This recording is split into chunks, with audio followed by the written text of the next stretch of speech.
My father's will was read on a Wednesday. My son, Brandon, got the penthouse, a $5 million, 3-bedroom unit on the 38th floor of a luxury tower in uptown Charlotte. I got the farm. 142 acres of red clay and dead grass in Rowan County, North Carolina. A farmhouse with a collapsed porch. A barn that hadn't held livestock since 2003. A gravel road so overgrown my truck scraped bottom for a quarter mile. Brandon laughed. Not a mean laugh, the kind that escapes when you've been handed $500 million and your father has been handed a ruin. He looked at me across the conference table and said, "Tough break. Dad, tough break." That's what my son said to me while the ink was still wet on a will that gave him marble floors and gave me a leaking roof. I didn't argue. I took the deed. I drove 2 hours east on I-85. I turned onto a gravel road I hadn't seen in 20 years. And I opened the front door of a farmhouse that smelled like dust and rot and something else. Something metallic, something underneath. Something my father had been hiding for 30 years. What was behind that door made the $5 million penthouse look like pocket change. And when Brandon found out, he stopped laughing. Before we go any further, thank you for being here. If that door already has you curious, take a second and tell me in the comments where you're watching from. It truly helps this channel reach more people. And a gentle reminder, while this story carries real emotions and real lessons, some names, details, and events have been fictionalized for narrative and educational purposes. Any resemblance to real individuals is coincidental. Stay with me, because what was behind that door is only the first layer. What was underneath the farm is the layer that changes everything. My name is Arthur Suttles. I'm 62 years old, and I need to tell you about my father before I tell you about the farm. Walter Suttles was a geologist. Not the kind you see on television, not a volcano chaser or an earthquake predictor. A soil geologist, the quiet kind. The kind who spends his career on his knees, collecting core samples from the earth and studying what's underneath the surface that everyone else walks on without thinking. Walter worked for the North Carolina Geological Survey for 31 years, a division of the Department of Environmental Quality that maps the state's mineral resources, groundwater systems, and soil composition. He started in 1972, fresh out of Appalachian State University with a bachelor's in geology, and retired in 2003 as a senior geologist specializing in the mineral resources of the Carolina Slate Belt, a geological formation that runs from Virginia through the Carolinas, composed of metamorphic and volcanic rocks that are between 550 and 600 million years old. The Carolina Slate Belt is one of the most mineral-rich geological formations on the East Coast. It contains gold. The Charlotte Gold Rush of the early 1800s was the first gold rush in American history, predating California by 50 years. It contains pyrite, copper, zinc, and various industrial minerals. And it contains something that, in 1972, when Walter started his career, was considered scientifically interesting but commercially worthless: lithium. Specifically, spodumene, a lithium-bearing mineral found in pegmatite deposits throughout the Carolina Slate Belt. Spodumene has been known to exist in North Carolina since the early 1900s. The USGS, United States Geological Survey, documented significant deposits in Gaston, Cleveland, and Rowan counties as early as 1950. But for most of the 20th century, lithium had limited commercial application. It was used in ceramics, glass manufacturing, and some pharmaceutical applications. Lithium carbonate is the primary treatment for bipolar disorder, approved by the FDA in 1970 and still considered the gold standard in mood stabilization therapy. Then the world changed. In 1991, Sony released the first commercial lithium-ion battery. By 2010, lithium-ion batteries powered every smartphone, laptop, and tablet on Earth. By 2020, they powered electric vehicles, Tesla, Rivian, Lucid, and every major automaker's EV program. Global lithium demand increased by 500% between 2015 and 2025.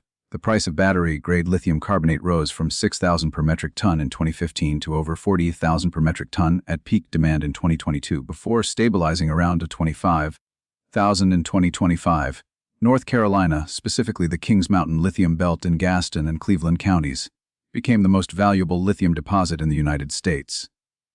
Piedmont Lithium, an Australian mining company, secured mineral rights in the Kings Mountain area and began developing what would become one of the largest lithium mining operations in North America. The USGS estimated that North Carolina's lithium reserves could supply a significant portion of the domestic EV battery market, reducing American dependence on lithium imports from Australia, Chile, and China, which together control approximately 85% of global lithium production. My father knew all of this. He'd known it since the 1980s. Walter Suttles spent 31 years mapping the mineral composition of North Carolina's soil. He collected thousands of core samples. He wrote dozens of internal reports for the Geological Survey. And he knew, with the certainty of a man who'd spent his career reading the earth like a book, that the lithium deposits in the Carolina Slate Belt extended well beyond the Kings Mountain area. They extended into Rowan County, into a 142-acre parcel of farmland that Walter Suttles purchased in 1994 for 78 Solozan. The farm was real, the cows were real, the hay fields were real. Walter ran a small cattle operation for 10 years, 30 head of Angus beef cattle, a modest income that supplemented his state salary.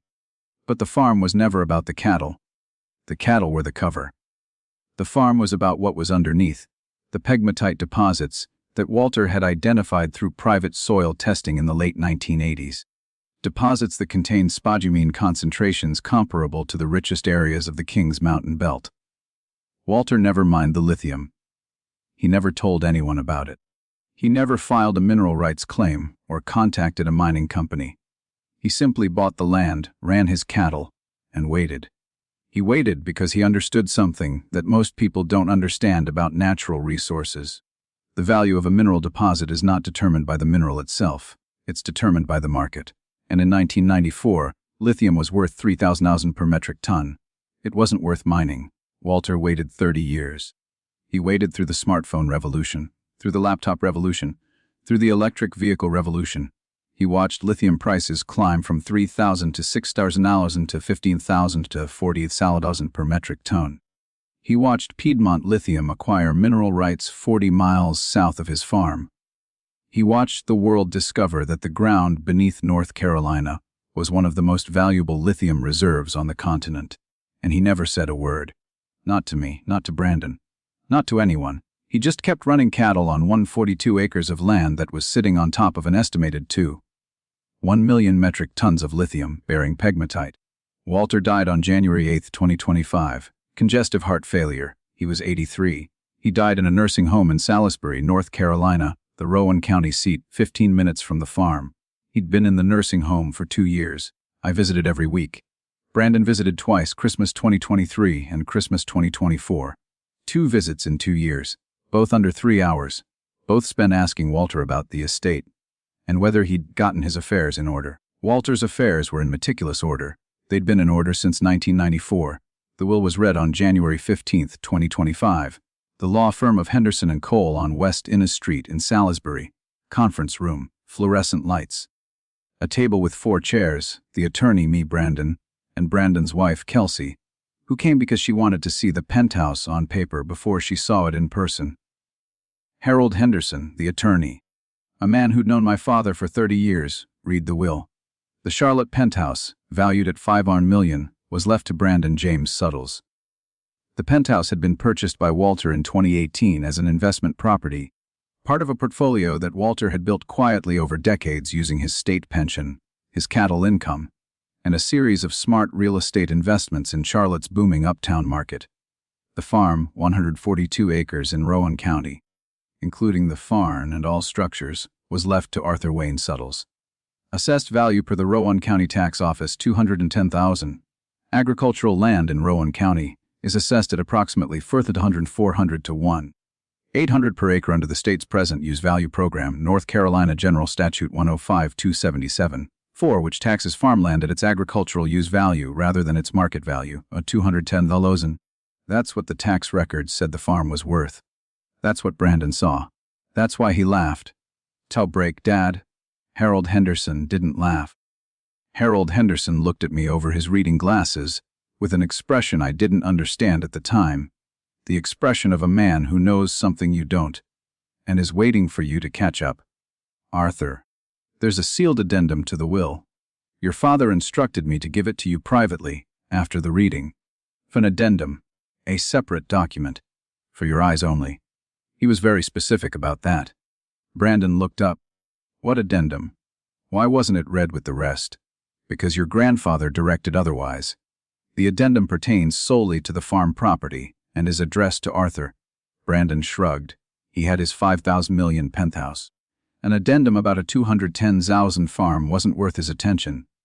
He shook Harold's hand, kissed Kelsey, and left the office. I heard the Lexus start in the parking lot. I heard gravel crunch. I heard my son drive away with 5 million and the particular confidence of a man who believes he's won. Harold closed the door. He handed me a sealed envelope. My father's handwriting on the front, Arthur. The farm. Read this before you open the door. I opened the envelope. Inside was a 3-page letter in my father's handwriting, the cramped, precise script of a geologist who'd spent 31 years writing field notes in composition notebooks. Arthur, if you're reading this, I'm gone and Brandon has the penthouse. Good. He wanted it. He's wanted it since the first time I showed it to him. The marble floors, the view, the elevator that opens directly into the living room. He saw the penthouse and he saw wealth. That's what Brandon sees. Surfaces. You see differently. You always have. You got that from your mother. The ability to look at something ordinary and wonder what's underneath. That's why I'm giving you the farm. The farm is not what it appears to be. In 1987, while working for the North Carolina Geological Survey, I conducted private soil testing on the property that would later become our farm. I collected 14 core samples from depths ranging from 15 to 80 feet. The results showed spodumene concentrations of 1.2% to 1.8% by weight comparable to the highest grade deposits in the Kings Mountain lithium belt. I purchased the farm in 1994. I ran cattle on it for 10 years. I never minded. I never disclosed the mineral composition to anyone. I filed the core sample results, the geological analysis, and the mineral rights documentation in a fireproof safe in the farmhouse basement. The safe combination is your mother's birthday 4/1752. The farm sits on an estimated 2.1 million metric tons of lithium-bearing pegmatite. At current market prices, approximately 25,000 per metric ton for battery-grade lithium carbonate. The raw mineral value of the deposit is conservatively estimated at 40 to the 55 million. The extractable value after mining costs, processing, and royalties is estimated at 18 to the 28 million. I am not a mining engineer. These are estimates based on my geological expertise and published USGS data on comparable deposits. But I've been studying this land for 30 years, and I am confident that the estimates are conservative. The mineral rights are included in the property deed.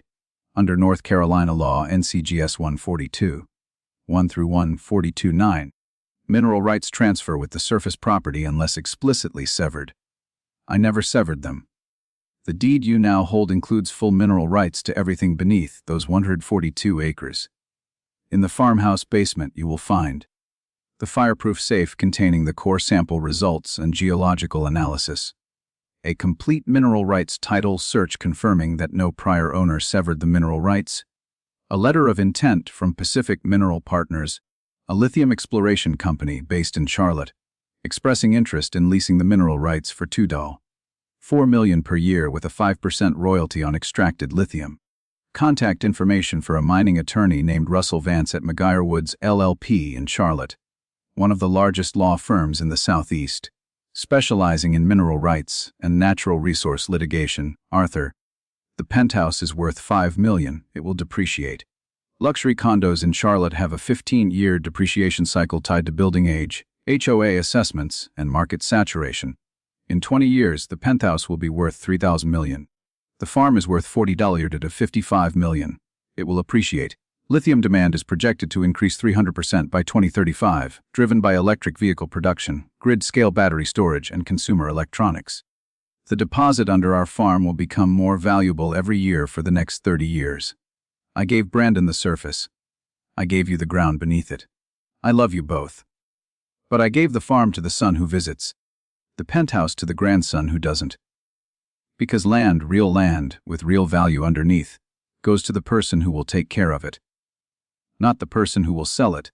Take care of the farm, Arthur. And take care of what's underneath. Dad, P.S., the door to the basement sticks. You have to lift and push at the same time. I never fixed it because I didn't want anyone going down there by accident. I read the letter 3 times. Then I drove to the farm. The gravel road was worse than I remembered. 20 years of neglect had turned it into a rutted track, bordered by blackberry brambles and sweet gum saplings. The farmhouse appeared through the trees like a ghost. White clapboard gone gray, the porch collapsed on the left side, the tin roof showing streaks of rust. The barn behind it was leaning at an angle that suggested one strong wind would finish it. I parked in the yard. I walked to the front door. I put my hand on the knob and I turned it and I pushed. The door opened into a hallway that smelled like dust and old wood, and the faint metallic scent that I'd noticed from outside, sharper now, more distinct, the smell of minerals in stagnant air rising from below the house. The smell of the earth my father had spent 30 years protecting. The basement door was at the end of the hallway. It stuck, exactly as my father had warned. I lifted and pushed. It opened. The basement was dark. I found the light switch, a pull chain connected to a bare bulb that illuminated a space I'd never known existed. The basement was larger than the footprint of the house. My father had excavated it himself, extending it beneath the yard, reinforcing the walls with concrete block.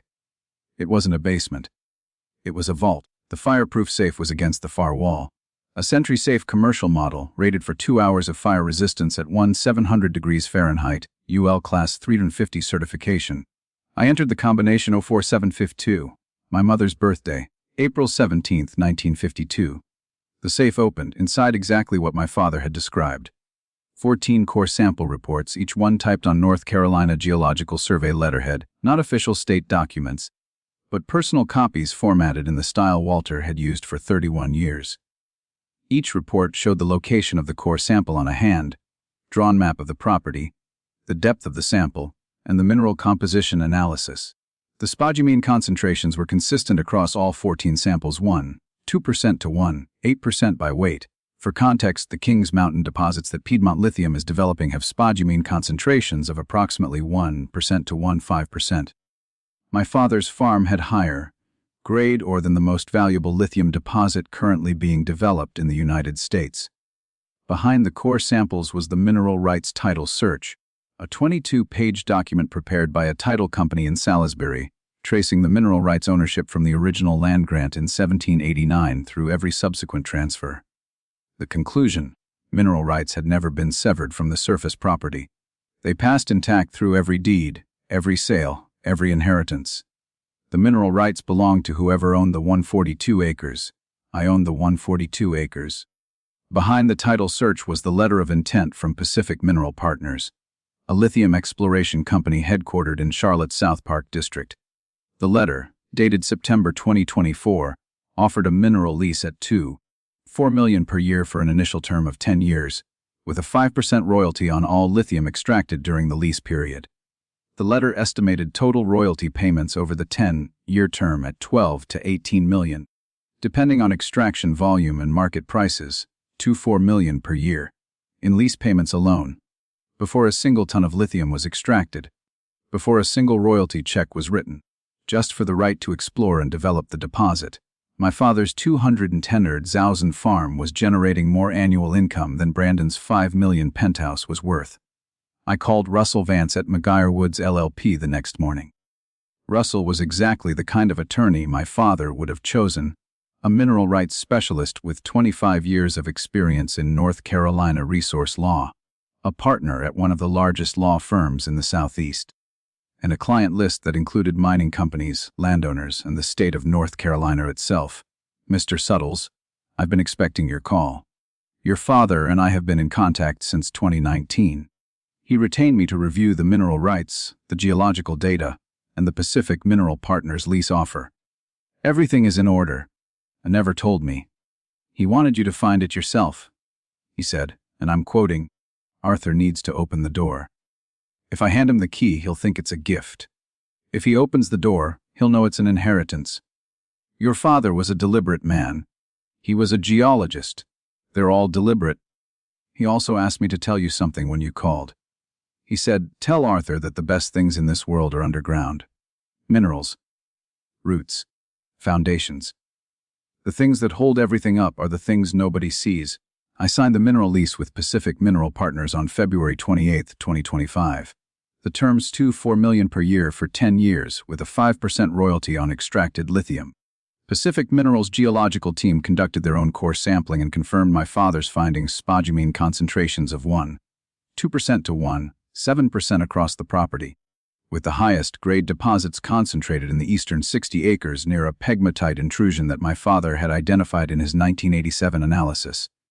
Pacific Minerals' updated valuation, based on their own sampling and current lithium prices, estimated the total mineral value of the deposit at $48 million, at the high end of my father's original estimate. The company began permitting for exploratory drilling in March 2025, a process governed by the North Carolina Mining Act of 1971 and regulated by the Division of Energy, Mineral, and Land Resources. The first lease payment, $4 million, arrived on March 15th. I deposited at a bank in Salisbury. The teller looked at the check, looked at me, and said, "That's a lot of money for a farm." "It's not a farm," I said. "It's a lithium mine that happens to have a house on it." Brandon found out in April. Not from me. From a Charlotte Business Journal article about Pacific Mineral Partners' expansion into Rowan County. The article mentioned the 142-acre lease. It mentioned the spodumene concentrations. It mentioned the estimated $48 million mineral value. And it mentioned the landowner Arthur W. Suttles. Brandon called me that evening. The first call he'd made to me since the will reading 3 months of silence, broken by a newspaper article. "Dad, the farm, lithium, is this real?" It's real. How much? "The lease pays $4 million a year. The royalties could reach $18 million over the term. The mineral value is estimated at $48 million. Silence. The kind of silence that arrives when a person is recalculating everything they thought they knew. The kind of silence that follows the moment you realize that the thing you laughed at is worth 10 times what you celebrated. Grandpa knew. He knew for 30 years. He bought the farm because of the lithium. The cattle were a cover. The run-down farmhouse was a disguise. He hid a $48 million mineral deposit under a collapsed porch and a leaking roof, because he knew that the people who judge things by their surface would never look underneath. He gave you the surface. He gave me the ground. That's not Dad, that's not fair. You visited him twice in 2 years, Brandon. Christmas 2023 and Christmas 2024. Both under 3 hours. Both spent asking about the estate. I visited every week. Every week for 2 years while he was in that nursing home. I brought him lunch. I read him the newspaper. I sat with him while he watched Jeopardy at 7 p.m. every night, because that was his routine and nobody should watch Jeopardy alone. I was busy. I was working. You were busy. Your grandfather was dying. And when the will was read, you laughed and said, "Tough break." Those were your words, Brandon. Toe break. While I was inheriting what you thought was a ruin, and you were inheriting what you thought was a fortune. Dad, your grandfather was a geologist. Brandon. His entire career was about looking beneath the surface. And his will was his final geological survey, a test to see who would look deeper and who would stop at the marble floor. Brandon didn't speak for a long time. When he did, his voice was different, quieter. The voice of a man who has been measured and found shallow. "Can I come see the farm?" "You can come anytime, Brandon. The door's open. But I'll warn you, it sticks. You have to lift and push at the same time." "What?" "You'll understand when you get here." Brandon came the following Saturday. He drove the Lexus down the gravel road, slowly, carefully, the car he'd chosen for marble floors struggling with red clay and ruts. He parked in the yard. He looked at the farmhouse, the collapsed porch, the rusted roof, the overgrown yard. "It looks terrible, Dad. It looked terrible to me too. Until I opened the door." We went inside. I showed him the basement, the vault, the safe, the core samples, the geological reports, the mineral rights title search, the lease agreement. Everything my father had built over 30 years, a geological fortune hidden inside an agricultural disguise. Brandon stood in the basement for a long time. He touched the core samples, the cylindrical sections of earth that his grandfather had pulled from the ground, each one labeled and dated, each one a record of what lay beneath. "He knew," Brandon said. The whole time. 30 years. He bought this land when lithium was worth $3,000 a ton. He waited until it was worth $25,000. He ran cattle to keep the property looking like a farm. He let the house deteriorate so nobody would investigate.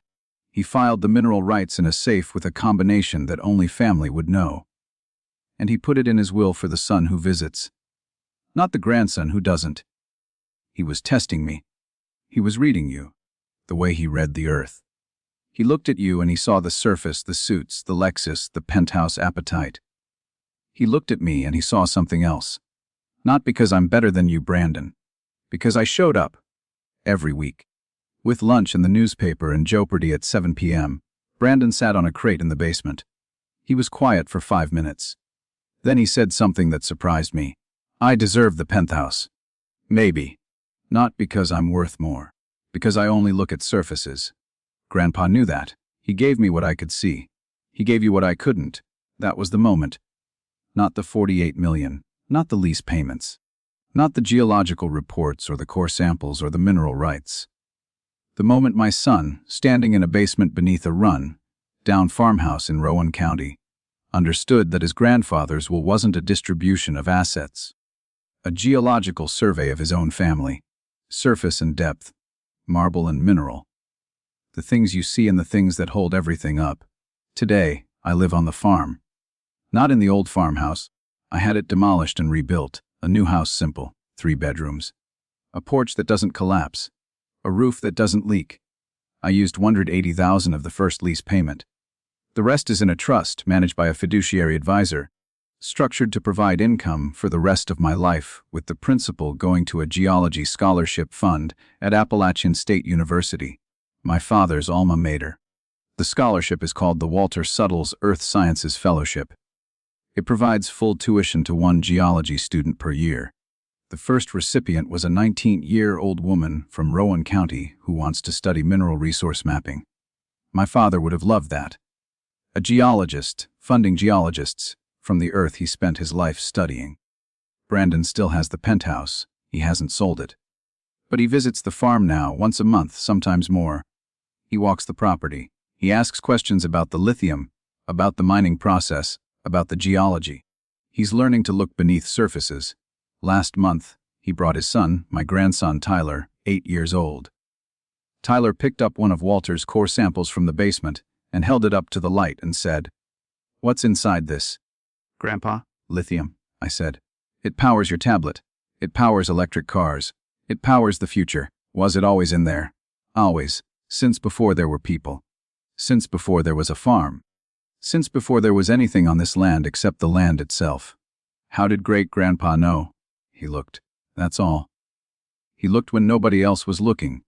Tyler turned the core sample over in his hands. 8 years old. Holding a piece of the earth that his great-grandfather had pulled from the ground 38 years ago. The same earth. The same minerals.